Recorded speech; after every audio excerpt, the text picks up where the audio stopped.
Sébastien Pierre. C'est bon, c'est moi.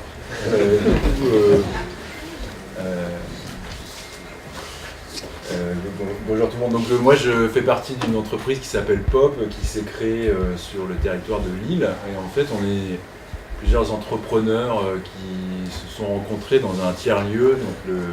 En l'occurrence, pour ceux qui connaissent le Mutual Hub rue Nicolas Leblanc, qu'on a participé à créer avec d'autres tiers-lieux sur le territoire.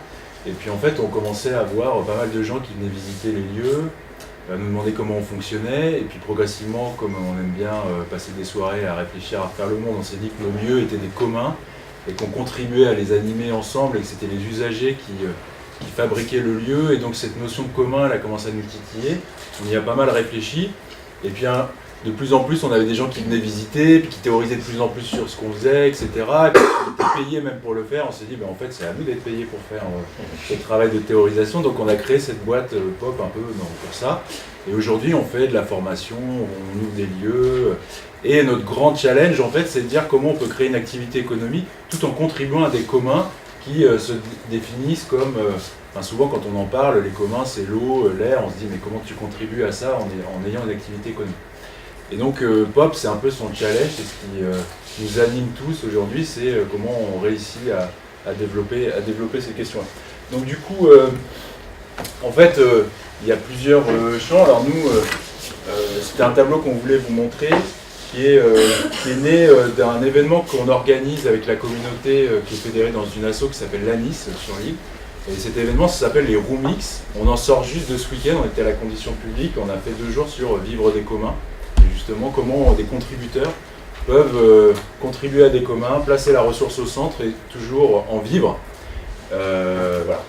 Donc du coup, pour nous, en fait, la révolution dans cette approche par les communs, c'est que finalement, on réfléchit non pas à comment faire de l'argent, non pas à comment extraire un maximum de valeur dans un circuit économique, mais plutôt on place la ressource au centre, parce qu'on sait qu'aujourd'hui, il y a un problème général, c'est qu'on est en train d'épuiser nos ressources naturelles, nos ressources informationnelles, on les privatise, etc. Et qu'en fait, peut-être que l'une des solutions, c'est de les replacer au centre et de se demander comment faire, quand je suis un acteur public ou quand je suis un acteur marchand, comment je fais pour développer mon activité tout en consolidant cette ressource. Donc, du coup, cette ressource, ça peut vous paraître un peu théorique, mais nous, on a mis des petits exemples sur ce schéma. C'est le noyau Linux, par exemple, qui est on peut qualifier de commun, puisqu'en fait, il n'appartient ni à une entreprise, ni à personne, ni au public, il appartient à tous ceux qui contribuent à le faire évoluer. C'est OpenStreetMap, Wikipédia. Alors ça, c'est une présentation pour des gens qui bossent un peu dans le numérique, mais on pourrait développer d'autres exemples de communs ici. Et en fait, on le définit comme ça, les communs, c'est quoi? C'est une ressource partagée, c'est une communauté d'usagers, et c'est des règles de gouvernance autour de ce commun. Et autour, on va avoir l'acteur public ici, et les acteurs marchands. Et l'acteur public, il a vraiment intérêt à soutenir les communs parce que ça lui permet de développer et d'accompagner des choses qui ne sont pas planifiables à l'avance. Donc c'est vrai que quand on est dans des phénomènes contributifs, souvent on ne sait pas trop où on va, on est dans des démarches qu'on appelle itératives, donc on essaye, on se plante, on recommence, même si on a un cadre général qui fixe ce vers quoi on a envie d'aller et des valeurs qui nous unissent, on ne sait pas exactement ce que ça va produire. Donc ça c'est un sacré changement de posture, notamment pour les acteurs publics, pas pour tout le monde, mais ça commence à venir, mais bon, c'est vrai que c'est pas hyper intuitif. Les communs, ça permet de capaciter, ce qu'on appelle capaciter les citoyens, c'est-à-dire que ça déborde la sphère de l'acteur public, et on est bien dans des constructions qu'on appelle centrées usagers, où on fait participer les habitants, où on met l'utilisateur au centre, etc. Donc c'est vrai qu'utiliser un commun dans la construction de sa politique publique, ça permet de faire ça. Et puis ça permet, dans ces périodes qu'on nous dit de vache maigre, enfin pas pour tout le monde, mais en tout cas pour certaines personnes, de réduire le coût de production des politiques publiques et des services publics. Puisqu'en fait, vous allez vous appuyer sur des choses qui existent déjà sur votre territoire, qui existent déjà dans votre environnement, et donc vous êtes là pour les accompagner et créer le cadre pour qu'elles se développent. Donc on parle beaucoup de posture, mais après on a développé des outils, mais bon, on n'a peut-être pas le temps de rentrer dedans. Donc, du coup, la question de la posture est vraiment importante. Comment on peut soutenir les communs quand on est acteur public?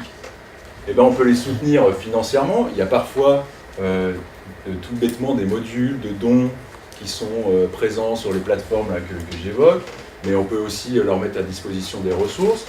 on peut faire en sorte, en produisant des lois, pour éviter qu'en fait ces communs soient privatisés. Et donc ça peut... c'est un sacré rôle pour l'acteur public, c'est ce qu'on voit sur les semences, c'est ce qu'on voit sur la connaissance, c'est ce qu'on voit sur l'innovation en général, c'est que souvent on est hyper ouvert au moment de faire remonter les idées, et puis à un moment quand il y a un truc qui commence à sentir bon, paf, t'as un brevet qui arrive, et donc du coup il y a des licences qui existent, on a poussé quand même les choses assez loin aujourd'hui sur ce système-là pour empêcher ça. Et ça c'est vraiment le rôle de l'acteur public là-dessus. Et puis après, l'acteur public, il a comme rôle fondamental aussi de faire la promo des communs. C'est-à-dire quand il fait des appels d'offres, il peut mettre dans son cahier des charges qu'il va privilégier les acteurs économiques qui répondent à ces appels d'offres, qui utiliseront des communs. C'est un exemple. On peut dire, voilà, je sais pas, je lance une cartographie de la métropole européenne de Lille, je privilégie les entreprises qui vont se baser sur OpenStreetMap, qui vont se baser sur l'open data, etc. Et tout ça, il faut que ça diffuse dans l'organisation et qu'on ait des critères qui se mettent en place. Bon, après, les acteurs marchands, je vais arrêter. Mais sur les acteurs marchands aussi peuvent contribuer en nature et financièrement au commun, mais ça, c'est notre histoire. Et ici, il y avait un bouquin à vous conseiller, c'est celui de Michel Bowens. Alors, il a trouvé un titre au début, moi quand je l'ai vu, je dis mais c'est pas possible, ça s'appelle Sauver le monde. On s'est dit, bon là il y a eu un coup de chaud, et en fait quand on lit son bouquin, bon effectivement il y a eu un peu un coup de chaud, je pense que c'était un peu une provocation, mais on est réellement dans ces perspectives-là, c'est-à-dire replacer la ressource au centre et trouver un nouveau mode de coopération pour éviter qu'on appauvrisse les ressources communes.